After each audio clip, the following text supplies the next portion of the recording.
What's up with the man? We're here for episode 18 of Smoking and Rapping. I got the guy Jerry Law 2 Raw here, man. He's a comedian out of Oakland, California. I've been trying to get a comedian on for a minute, so any of you comedians see this shit, don't be mad because you motherfuckers was flaking, you feel me? So you feel me? I wanted to get into a comedian because everybody know like a comedian is just like anything else, a rapper, entertainer, falls in the entertainer realm.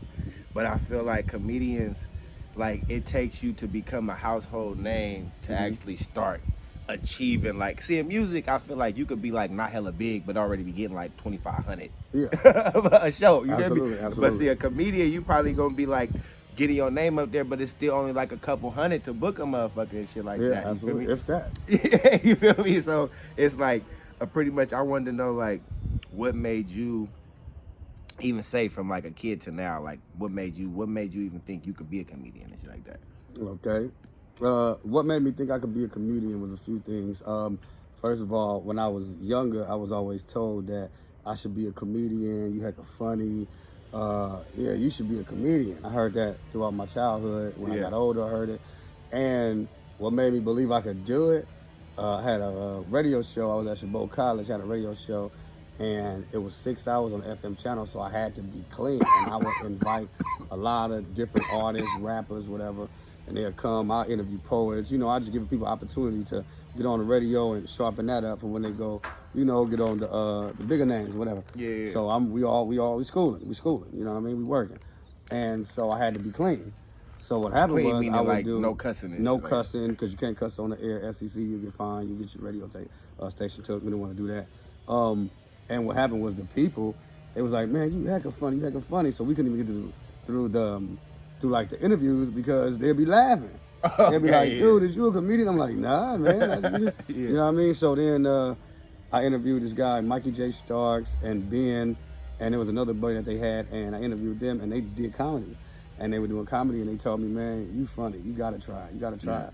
So I told them, okay, I'll try it. I went to a place called Brainwash, tried it twice, and I ain't looked back. But backstory before that is that I made a promise to a fella that I would try comedy, and I did it, and today I'm here. So okay, how was that first time you got on stage and there was people in the crowd and you had how many ever minutes to make these motherfuckers laugh? I think I had 3 to 5 minutes, I believe. It was an open mic at a place called the Brainwash, no longer with us anymore. The Brainwash had went down like a lot of buildings, San Francisco. And I had on the bridge coming over there, I had in my head, I knew what I wanted to say. Yeah. I knew what I had, I got this, I did that. I'm studying, you know, I'm ready. When I got on that stage and they called my name and I got that microphone and I looked at them people, I went blank. They had to just flip a whole And what I mean blank is it wasn't even a word that I could grab onto to play off of. Yeah. How y'all doing? Who breathing in this motherfucker? Make some noise. I ain't did shit, but make some noise. And so I seen this couple to the right of me, and one guy, he might have been French. He was really, really dark. And the woman could have been Dutch, German, or something, but she was very, very white, very, very pale skin complexion. And so I started doing these black-white jokes and, you know, remix some shit out here. But that was like 2 minutes, man, I was gone. Because it was my first time. I didn't know what to expect. Yeah. I was gone, but I knew, for some reason, I knew it was what I wanted to do. You knew it was like you was nervous. You kind of felt like you didn't captivate that moment as much as you could, but you knew it was something you still wanted to keep doing though. Yeah, absolutely. I didn't do great, good. I didn't do okay. I didn't even do I. You know what I mean? It was one of the But it was one of those where, you know, when you're starting out and you have to be patient and you got to give yourself a chance to grow. Give yourself a chance to grow. And so, as a comedian, what do you do? Like, do you tell yourself your whole set, or do you just give yourself a topic? Well, what I do is I'm a natural, so I'm talented enough. I've been blessed with the gift enough to where you can say a word or throw a Subliminal out there or something You like can throw a subject out there, and I'll take it and I'll make it funny. Now, I've been doing it for a minute, so when I'm in the comedy clubs, I can see what I see because I'm already out there surveying the audience. Before the show even starts, I'm surveying the audience and I'm looking and seeing what they're wearing, seeing how many couples in the building. I'm seeing how many black people as opposed to others, white Mexican girls, the female to male ratio, the stud, the dyke. I'm looking at all the people in the building so I can see what material, because I got material for everybody. Yeah. So I want to see what material that I can put together in a set and do the best I could do. Now here's the deal, I write. So I do have an hour worth of material.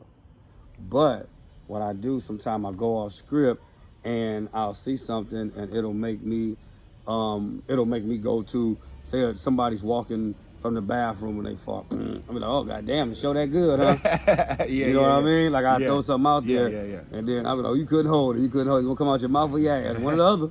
You know what I'm saying? And I'll go on that. It just go on. And then I'll go into it. I'll probably riff on that a little bit, and then I'll go into a joke, say that I have about women and bodily functions or something like that, and it'll just roll into it. What so are I your keep it.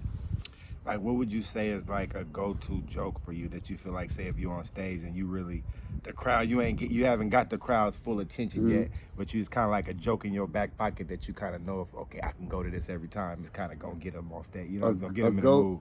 A go-to joke of mine, I would say, would have to be when I'm talking about being a single man and being a man, how it's hard and you got to get yourself together, and you know. And I do a joke about living with a woman, and I do another one about driving a woman's car. And so once I, you know, and I know it's couples in there, I see them together, I see them with them, so I play into that, you know, bring that to the light, and then, you know, you get the response, and then I know when to shoot my shots.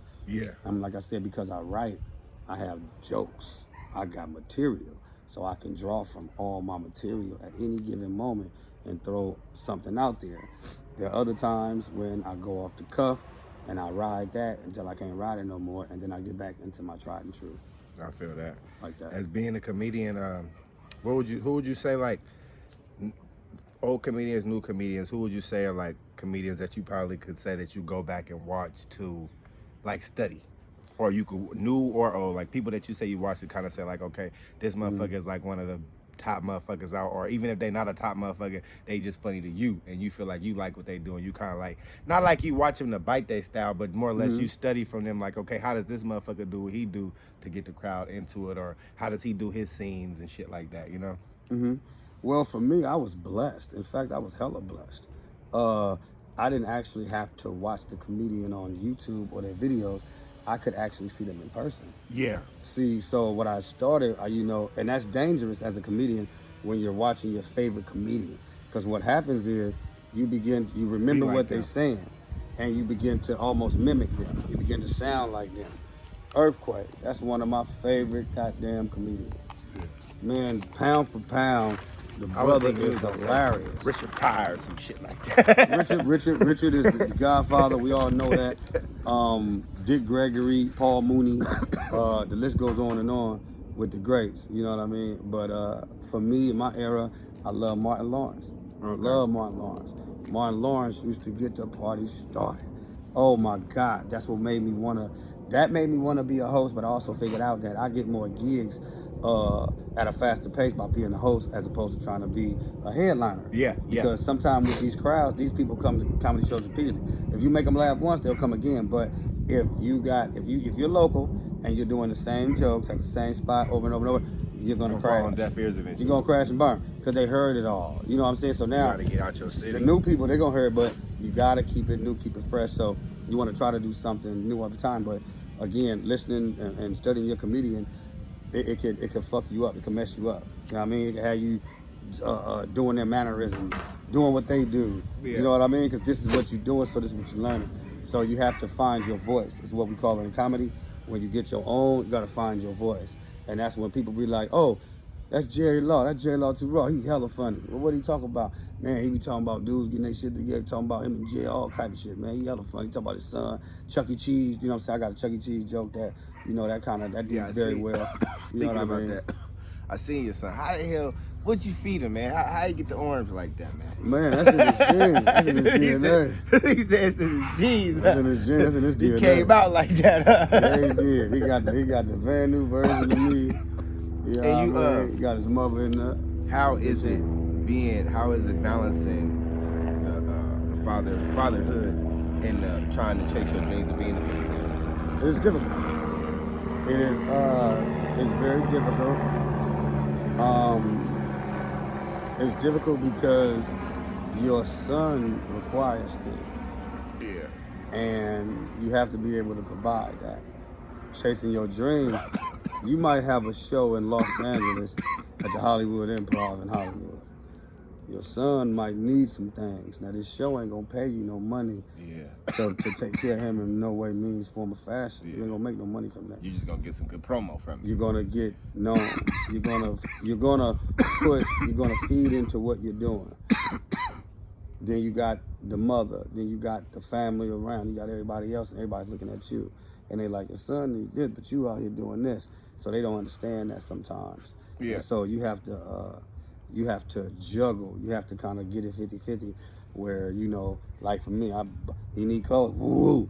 He got hella. She got like 10 outfits. Yeah. Put some money. I got him a debit card. Put some money on his debit card so he can play his Roblox. So Yeah, that's what they need. That's all they need is some Robux. He don't want nothing. You hungry? send him some Robux, you dad of the year on everything. Oh, yeah. You send a couple Robux a month, nigga, for real. But no, that shit is serious though, because I feel like that whole like chasing your dream but still being an active father, whether your kids in your household or not, even if they in your household, it's still hard. Like a day like today, I'm out all day. I got kids at the house, my girl and shit like that. It's like you have to understand that if you fucking with somebody that's trying to make anything out of themselves, it's gonna be nights where a nigga, or weekends where a nigga's out of town all weekend, and it may be nights where a nigga come home late, you know.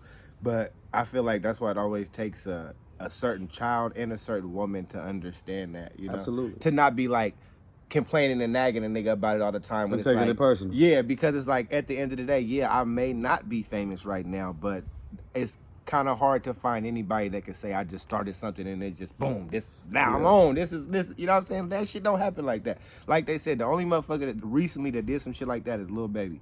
Like within a year, it was like, is he on? You know what I'm saying? Like, because even in the Bay, I feel like he we dark don't. skinned though. That's part of that. We don't. No, that's the Baby. It's the two different ones. But even him too, though. They both kind of like in that same little realm. Like just like in that year, they just popped off. You know what I'm saying? Like it wasn't really. And I feel like even for Bay Area artists, bro, like from watching Neff, E40, I feel like we have a cap on how big we can get. Well, you do, You know? because I'll be honest. Music is a passion of mine. I used to dabble with the rapping, you know what I'm saying? I have fun, I do ciphers. I like battle rap. I like the ones like the URL. I like the ones you watch on TV when they bar for bar, they gun bar, you know what I mean? Yeah. They spitting, man. You gotta put time, you gotta go research your opponent, your enemy, and you gotta demolish them. And that's what they do. And I like that because they use their brain. And then the cadence, you know what I mean? You pick that up, put it on wax, you're gonna kill. That's what DMX did. But the music industry, especially for the Bay Area, we were trendsetters. And I say what? We were trendsetters. Everybody wanted to be like the Bay. For sure. They still do to an extent, but everybody grows and everybody want to be their own. They want to be their own people, their own person, their own man, you know what I'm saying? So we end up using slang from other areas. And at first we were the creators. And on the music scene, it's a lot of dissension. You got to come together, man. You got, in no way, no form of fashion will you make it if you're separated and you spread apart. Because when people don't know your city and you tell them, oh, I'm from Oakland, say they meet somebody that you're not cool with, instead of keeping the brand of Oakland going, saying, oh yeah, that person, they cool. Yeah. Oh man, I don't fuck with that weak ass nigga, man. I don't do that. Yeah, Oakland, You know what I mean? They like, oh, now you done lost a fan for the whole city. Yeah, for They real. like, oh no, they be like, Oakland got unity. They got unity, they stick together. Oh no. But see, in the comedy world, I gotta give it to us. Y'all stick together. We all had to go through our growing pains and stuff like that. But for the most part, we all a unit. We all look out. We all look out. There's an opportunity over here. Somebody said there was like 3 opportunities one year in LA, and we carpooled. Everybody got down there. There was also one year when there was an opportunity in LA, and you got down there and you looked, and it was like 13 of us, and we all traveled to do comedy together. I ain't seen nobody posted. We all took the different vehicles and shit. It was crazy. My boy Tree said that shit. He had me dying. It be like that though when it be Yeah, 'cause everybody it's like chasing, that inner man. circle. Yeah. Who would you say like are some big names that you've had a chance to work with on your? Because how long have you been in the comedy scene? I've been in the comedy scene this year. I say 5 years with a pause, because they've been going on 6 years now. It's been going on 6 years. The biggest names I work with, I've worked with Marlon Wayans. I worked with D.L. Hughley, Deion Cole. Deion Cole was the first comedian to give me the worst major comedian to give me a weekend at a comedy club, and they let me do the whole weekend with him. If he had other comedy clubs, he put me on. You know what I mean? So, shout out to Deion Cole, that dude, man, really awesome guy. I've worked with DC Young Fly. I've worked with Jess Hilarious, Ryan Davis. That's a big name, bro. Shit, you name them, man. Gary Owen, Mark Curry. It's just like all different type of shit from like going to go do stand up or different shit. Bruce. Like No, this all stand up. just okay. Lou So Nail, like they set up the you know what I mean? set up the comedy event and you going to The comedy event set up. I get called. I get booked. I'm there. That's dope though. Yeah. How was it working with Marlon Wayans? Because that's like a Marlon Wayans, I got to work with him a few times. I worked with him at the Paramount, with a couple other comedians, but he was dope. He always willing to give you some knowledge, give you some game. Mike Epps, got to work with him. They gave me some game on how to, how to package my story and to make it palatable and put it out in comedy. He told me, he said, man, he knew, you know what I'm saying? He talked about my story, and he knew, he said, he wouldn't write about nothing else but that. He said, I know some funny shit happened up in there, so do that. That's anytime I feel like you can get around anybody that's in the same industry as you but have achieved semi-greatness or whatever, and they give you any type of good insight and shit like that, I feel like that shit is a blessing. And then it's cool when those motherfuckers be kind of down to earth when you get around them too, because it's cool to be able to soak up game from a motherfucker like that. I understand the snobby motherfuckers because it does, you do get to that point of like, you probably go through like, you probably have done an event or put out something and you like, damn, motherfuckers, like what I pay attention to, bro, is like people that you've known for years and have not came to a show or brought any merch. And then it's a motherfucker you met at work or Brand new. just, and they already buying shit. Brand They new. be like, Oh, damn, hey, bro. Yeah, you feel me? I had a guy But at it's the like, work, you my man. nigga though. You been around since before a You nigga know even what I'm started doing. this shit, you know? I mean, but I think that's a trait that, and I wouldn't even say a trait. I think that's a learned response to the environment. I think that we sometimes have, we become too familiar or too comfortable with the people that are around us. Yeah. So you have a tendency to treat other people better than you treat the people around you. That Because is they knew, so you trying to show Impress that you, that motherfucker. show you got manners, you this, you that, so you looking real good. But to the people that's around you, you're not That's even, like when you you're meet not that studying. girl and y'all on that like that little 90-day phase and she doing all the good shit and Oh yeah, all the best behavior. everything. The sex is great. All 90 days in, she tired. Like what, bitch? What the fuck? The whole little switch. That is hilarious. And so, what are your some of your social medias? Everything is Jerry Law 2 Raw. Everything. So that's if you put in Jerry Law 2 Put Raw. at Jerry Law 2 Raw. You can Google me Jerry Law and it'll pop up. And I seen before I was like once I set the interview and shit like that, going down your page, you started getting into the little comedy scene sets that you put on like Instagram and shit like Skits. that. Yeah, the skits and shit like that. Yeah. What drew your attention? Like, is it a difference? Do you feel like one is easier versus the other versus doing stand up and doing little comedy little skits like that and shit? I would say both of them are equally hard in their own rights. You have to find people willing to do the skits first. You find out a lot of people you're around don't want to be on camera. or not actively comfortable on camera. Yeah, too. they don't want to do that. It can show that And you're then not if on you got camera. some right? females, they, oh, my hair ain't done. Don't do me, boy. Boy, don't do me, boy. You like, damn, it's just. Yeah. So you gotta find people that want to do it, or you can do it yourself, become different characters. What made me want to do it was that, to be honest, that's where it's at now. Like, I love to stand up. I'm not saying it's easy because as much as you can prevail, you could also fail. So I always take every opportunity serious. But to me, that's I'm comfortable more doing that than trying to do a video and trying to, but I'm getting into it though. Because what it does is it kind of showcases your acting skills, especially if you got lines, and you're reading lines and stuff. So and then people get to see you. They get to see you in a different light. And For people that don't, I have start when fun it with it. I comes do to it with the my shows. son. You know what I mean? I do it with my son, do it with other people. And I have fun with it. Is that a goal for you to like hope that you like your son like become like a comedian too, or No, for him, my goal is just that he becomes successful. just something He becomes successful. Just want to make sure he buckle down, sit down, pay attention, learn. And I have to, at some point, figure out when do I tell him, you know, because he's 7 years old. So at some point, I have to figure out when do I tell him the real about being a young black boy, you know what I mean, in this world. So yeah, without, you know, you don't want to tell him, hey, man, white people ain't cool. You don't want to do that, you know what I mean? Yeah, I don't want to poison my little man. I mean, shit, it's crazy You because know. I asked my youngster the other day. I said, do you know that the police like will kill you if you make the wrong move in front of them and shit like that? He just straight up said, yeah, like it's like, and he's 7 too. So it's like it's weird when it's like, damn, like They're so smart, they're so cognizant, they're here.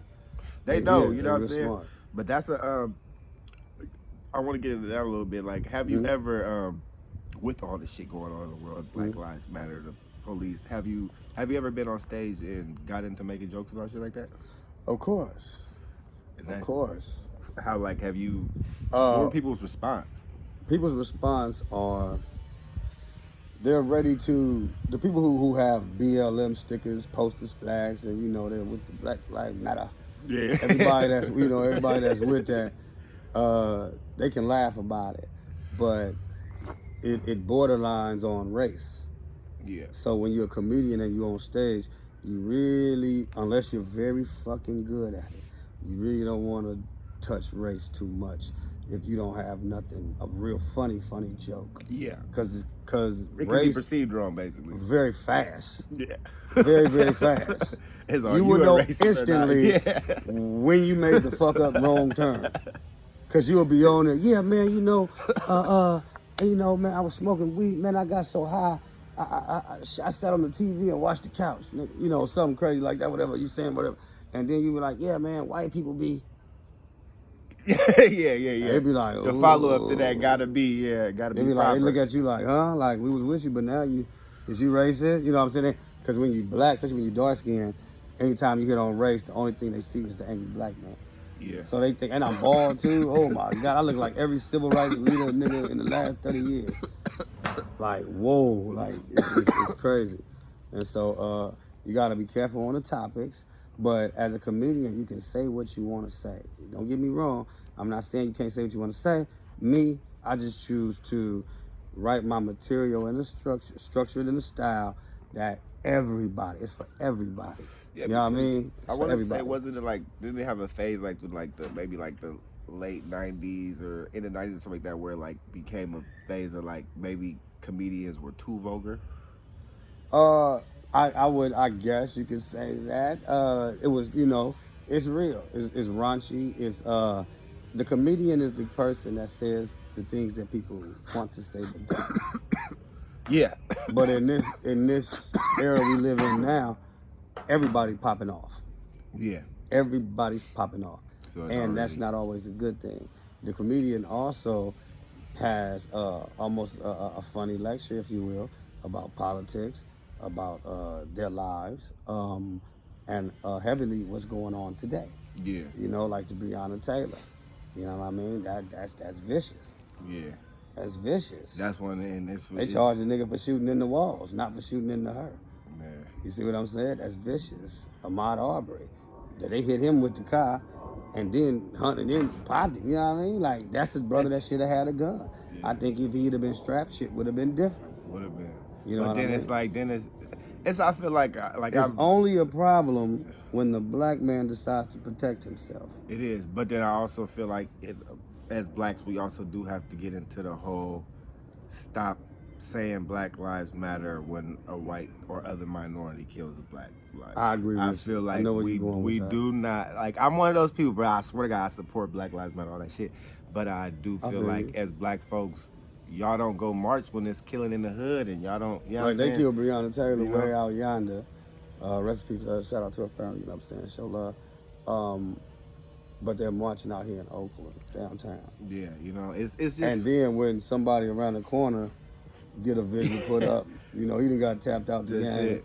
Ain't It's nobody, the norm. ain't It's no, the norm. yeah. It's just another day in the hood. We Niggas get become killed every day. desensitized to it. Yeah, and we that's, become desensitized. that's the only thing I say about the whole Black Lives Matter movement. I feel It's a great thing, but I also feel like as people, as black people, we had to stand up and say, okay, it's also we got to also stop black on black crime before we expect the other shit to stop. You feel me?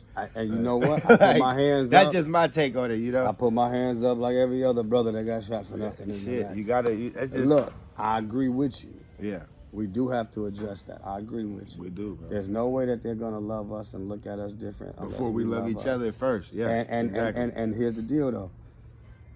That is a natural progression, because what will happen is that once everybody comes together and you see who was once you look at crazy like an enemy, when you see him as your brother, then you realize who the real enemy is. Yeah. You know, if it's that right there, because any threat coming to anybody around here it's gonna be an issue. Exactly. You see what I'm saying? So if we don't care about each other, can't expect nobody else to care about you. That's real. And that's real. People don't want to hear that, but that's the truth. That shit is and true. It's like I said, at one time we was unified. It was the black family, and then one day you look up, that shit is over. It's gone. And when you take a brother, like say for instance, there's a hypothetically, I was teaching the young boys because I talk to the youth. Say for instance, there's a 19-year-old little young fella. His sister got a little son, so he's an uncle. You know, he's somebody's son. He's a grandson. You know, he's an uncle. He's a big brother and all that. When you kill him off, you're knocking down a grandfather, a great-grandfather, a father. And you're knocking down generations. Cycle. Yeah. You stopped him in his tracks. That can't be rebuilt through that. That line is done. You're putting them out like that.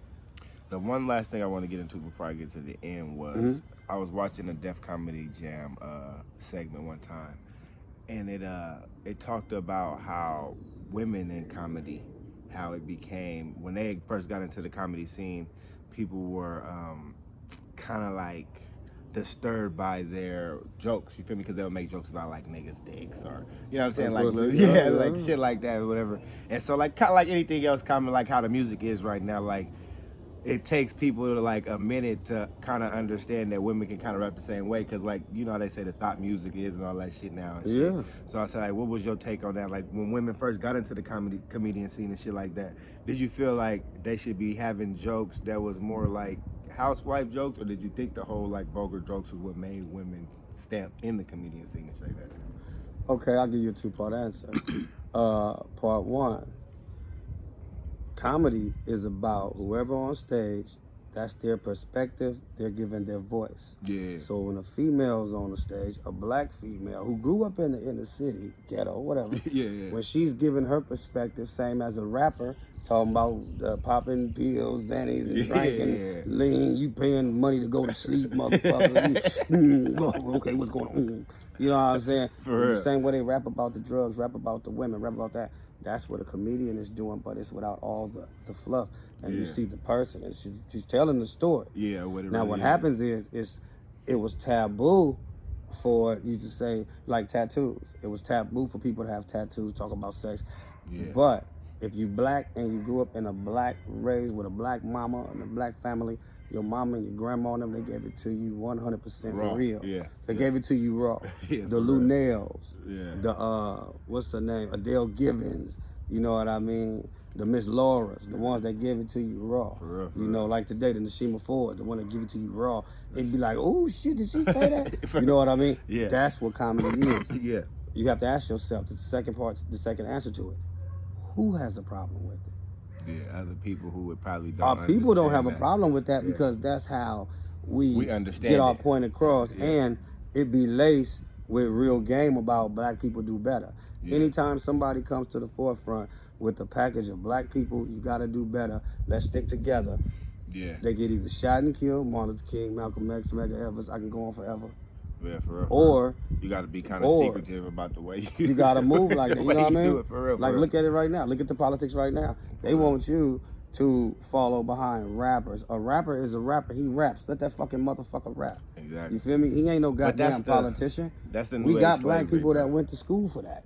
Let's use the ones that know the law, that know how to do this shit, and let them do their job. You got to follow an athlete. This nigga play basketball. Not saying that. Now, his mind and what he thinks, that's good. That's A-okay. But, man, he don't know the motherfuckers in Congress. He can't get to them people like that. He don't. Man, come on now. Give it to the brothers and sisters who really do it. Yeah, that should make sense though. You know what I mean? I honestly thought, in my opinion about it, I thought it was one of those things where it's like, by them making the jokes that way is what made, like how you say, like, damn, did she just say that? But then with the joke being accurate as well is what kind of like made it be like, that shit kind of like goes hand in hand. You feel me? Because when you got The a truth female, is funny. yeah, exactly. You know what I'm saying? It's like if you got a female on stage talking about a nigga who just fucked her the night before, but the dick was whack or whatever. You know what I'm saying? But if she were phrasing it to the jokes is so funny talking about, because everybody has been in that situation. Either you been a nigga and you hit some shit and you might have bust too fast, or you been a female and you was in a situation that, you feel me? Like you said, if you wasn't in the situation, that shit not gonna be funny to you. So it's kind of like you look at it like, oh, that's like weird to hear a female saying that. Absolutely, but when you a understand man, it, and like I said, African American, grew up in poverty in the inner city. She's telling her story from a female from the hood point of view. Exactly. And if you live that life, it's gonna connect with you, because that's the whole thing about comedy. You gotta connect. With the, Like I do a joke about like that. Matter of fact, there's a joke that's going around. A couple comedians do it. I heard one comedian do it, then I seen a few of them do it, and it's about how you know if a man got a big dick or not by, you could tell. They say, fellas, you could tell if you got a big dick or not by the way the woman rides you. They say if she getting up and down on that motherfucker, and you got a big dick. Nigga. She sliding up, she got to stand up and she got to move on that motherfucker. But if she's scrunching on that motherfucker like this, nigga. She's smushing on you, grabbing you, trying to push you deeper. She trying to feel that motherfucker out. Got her fingernails in your ass cheeks, nigga. She's trying to get. She want the dick. She can't find that motherfucker. You feel what I'm saying? But that shit, you know, the niggas be laughing. That shit be real. You know, you like, God damn. Because it's true, so. Yeah. And then that's what makes it funny, when it's the truth. And like I said, they just wasn't waiting for women, because who was mad? Remember, these are the same people who told women they couldn't vote. These were the same women who don't look at women as equal.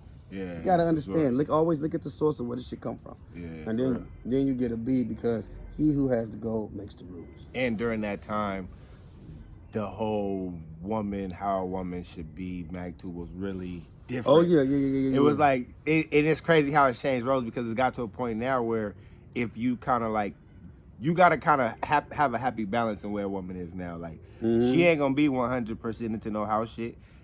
She might be 100% to some street shit, but it's like when you meet a girl that's into both, it's kind of hard to balance the whole like understanding and still the house, but then still like being cool with being outside and doing what you do and all that shit, because it is a difference like with the way girls having kids so young and shit like that. They don't really they still be taught young. that much shit. You know what I'm saying? Well, yeah, they still be young when they have these children.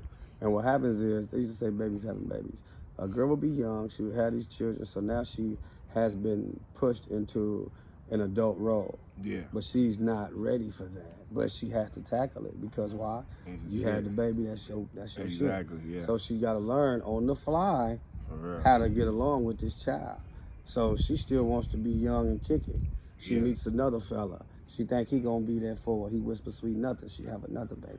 Now she got 2 kids, 2 baby daddy. Now she really want to go to the motherfucking club. She ain't fucking with you, nigga. She rubbing pussies now. For real, all she this dancing shit. with bitches. She ready to be outside. Driving her ass crazy. They done drove her to the other side. You know what I mean? So you gotta look at that, man. And you gotta. I live and let live. You gotta let people be people. Let people be people. To a certain extent, too, though. I feel like it's a happy balance. I feel like understanding the whole, like, the balance of, like, for me, for instance, like, I feel like I'm one of the motherfuckers, like, my partners always tell me they respect me hella much for that, because, like, I still will keep a job, but I might go out of town on the weekend and go trap or do some shit, too. You know what I'm saying? So it's like, but then through the week when I'm going to work, like, the kids seeing me go to work, they see me put on a uniform, you feel me? But a nigga will still go bust a move to get some money, you know what I'm saying? But at the same time, I will always let them see me doing something positive and going to go do that shit, too. Not just, like, every day. It's like, I'm just trapping every day. You don't never really see me go do anything, you know what I'm saying? So it's like, I feel like that's where the balance come into play, is understanding you gotta do some shit sometimes behind the scene to get that money, because it's just like, it's the inevitable. Doing all this shit costs. Like, everything costs. Is hard. It's even harder now due to COVID. Things are closed. You can't really move like you want to move. Exactly. So everybody has to put on their entrepreneurial suit, you feel me, and get to the money. The best way you can, any type of. I take way my through this son shit. with me. I used to take my son to Tommy T. I used to take him to comedy shows, you know. Wherever comedy show I had, if it was in Oakland, if it was in Frisco, if it was in Sacramento, I'd take my son with me. Yeah. You know what I mean? We in the green room chilling. He Yeah. eating celery sticks and peanut butter and shit. Yeah. You know what I mean? Put some raisins on it, call it ass on the law. You feel Yeah, me? yeah. So, But we that in shit there. is He's dope going when they with get me. to see you do that type of Yeah, shit. he too, get to man. see me. He like, He got "Dad, to see they you were on laughing." stage, all the shit. Yeah. Because you know what I'm saying, I grew up without a father, so I don't Yeah. never want him to ever. I don't ever want him to look around and say my dad wasn't there. Yeah. I don't want him to not have memories of us. Because Yeah. I ain't got no memories of no father. Nigga, I had a grandpa, but that was it. Yeah. How you skip the daddy part and just go straight to grandpa? Yeah. He already hella old. He don't want to go Yeah. play and kick it. The only thing he got is a spot to come to and probably some money for candy for sure. Man. My grandpa used to have the Oh, candy y'all in going the out there. freezer. Yep, the freezer. Yeah, They put the candy bar in the You freezer. stupid. You That already nigga had know. a scoreboard in the freezer, nigga. Hey, that was the one. You go that motherfucker. You gotta let that motherfucker. You want it so bad. You You want to gonna let give it you- thaw out, but God you still, damn. you know that motherfucker like fuck it, man. Now see, that's comedy. Hey. Because if I told that on stage, you would die the fuck laughing. Hey, for real. Because you remember that. Yeah. Again, we black, we grew up the same way. Yeah. You know what I'm saying? Everybody grew up. If you got a black family Yeah. in poverty, of course, then you Yes. grew up the same Similar, way. you know what I'm saying? They The very same meals, similarities. Yeah. If you got siblings, you feel me? I'm the oldest of 9. So yeah, we all slept in the bed together. Wait. Oldest of 9. Oldest of 9, No man. I'm dad? big brother. No father, man. That was the sick part. Father didn't So stick was around. it a whole different baby daddies that came around somehow, or did you might have 9 kids with one cat? No. This was multiple. This was different. okay, This was- okay. We got different names, last names. All this shit, all this shit, yeah. So my comedy be real when I say if you telling me you my brother, but our last name different, then go ask your mama why I don't like you. Hey, that shit real. You know what I mean? Hey, said 9 brothers. Now that's some real shit, man. Yeah, I'm the oldest of 9 siblings, man. Rest in peace to my 2. Yeah, that's- And, that shit. I mean, I grew up, you know, like I say, mother was addicted to drugs and father wasn't around. None of the dudes stayed around. So she's young still. You feel me? By the time my mother was 24, she had 6 children. Now I couldn't grow up be angry with her because once I realized mama was just a little girl, I realized mama never grew up. Mama got caught up in that 80s shit, and so she never grew up. So what could you expect? You know what I mean? And that's another thing I had to learn was if a person can't be responsible for themselves, there's no way they can be responsible for you. Physically So that impossible. you had to give them where you get, you know what I'm saying? So I looked at that, forgave that, and you know, just kept it pushing. Had to keep going. My mom went through that little phase too, though. Like she got the whole all different baby daddies. Mm-hmm. No niggas ever stayed around. She was on drugs for a minute, but the one thing I said about my mom was that she did get off of drugs, get us back. We never was like in foster care. You know, you go stay with your grandparents and shit like that. Yep. And then Shout out to fucking her. she got us back, but since getting us back though, she did like achieve. She fucking work at Kaiser now. You feel me? Got a doctor's degree, all the shit. You know, so it's like She wanted better. yeah, she did She wanted come better out of for that her shit kids. 100% She wanted better. homeowner, all that Yeah. shit, you know. So I do. It's like it's fucked up when you hear that story, but I do respect the moms that like. It's like Stay down. yeah, because it's inevitable, bro. Like Yeah, if the you ones meet a that nigga, you stay have a down. kid, one nigga leave. It's like the girl I'm with right now. Like she had 3 kids, 3 different baby daddies. I come into the picture, I fuck with you, but yeah, I want a kid. And you feel me? So it's like, yeah, but at me being the type of nigga I am and understanding the scheme of everything, I know like, okay, this is where I'm at. I can't, you feel me? I'm not going nowhere because it's fucked up for The you whole- fucking with people's minds like that. and everybody kids and shit involved, like that. Then man. you The just kids keeping the attached cycle to you. going with the kids and shit Yeah. like that when they grow up and just And when they be on grow some up and crazy shit. You they feel me? become they Don't self. give a fuck no more, bro, because it's like you setting a precedent of like, I don't really gotta be shit. Yeah. You feel me? Because it's like once, as everybody know, once you're trying to become something, that's when life really be hard. You really gotta go to work every day because rent is due. Nigga, the car note is due. The lights gotta stay on. Food need to be in the fridge. And that's why I respect the single mothers from back in the day. Whether it welfare helped or not, Section 8, whatever the fuck it was. Nigga, that shit, once you get older and look back on and see now, like, damn, nigga, it's hard just to keep gas, keep food, weed, lights on, internet, you feel me? And then still have some money in your pocket if you want to go shopping too. And you want to stack a couple hundred. You feel me? Like, now, you feel me? Like, once you get up and see, like, damn, they was doing this shit with like 5 kids. Like, You nigga, feel me? like, nigga, Shout out to the this shit single was, mothers like, who bro, kept it lit. that shit is You a did motherfucking, that. bro, that shit is no joke, bro. Nigga, I know. Like, I told my nigga, baby mama one year, I was like, you know what? I ain't got time for your bullshit. Give me my motherfucking son. That's my seed. Give me my son. Yeah. I don't give a fuck. Give me my son. you got to with him. She came, she dropped him off with his clothes. Nigga, I had him for 3 hours. I called him back. Hello. Can we talk real fast? Look, I was, you know, I shouldn't have been doing that. I apologize, I was for tripping. my indiscretions. I shouldn't have been doing that. Oh. Well, I was ready to get rid of his ass. I said, ooh, shit. Niggas start thinking about like, damn, this is for Like, life. yeah, forever, nigga. This is what we doing. Oh, no. Hey, for real. Yeah, but then when you grow up without a pops, man, you majority of the brothers from the inner city already figured out that they're not going to keep that part of the cycle continuing. You're gonna be there in some way. You like, shape, or man, form, look, the best I'm you gonna could be possibly there. be. I'm not finna do you like I got did.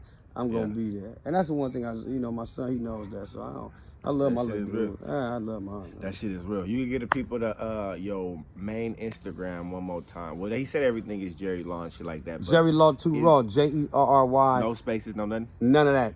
Jerrylaw. Matter of fact, he can edit and put it Jerry. Look at it right there. Jerrylaw. Nah, I'm fucking with you. Jerrylaw. The number 2 RAW. That's Jerry Law 2 Raw. Oakland's own comedian, man. Follow me, man. Man, make sure See what y'all I'm like up to. and subscribe. Tap in with bruh. Yeah. Go to his page, man. If he doing a set somewhere, man, dip in that motherfucker and see what bruh talking about, man. That's the only way Yeah. we gonna keep this shit going, man. Come Black check on it black. out. Hello.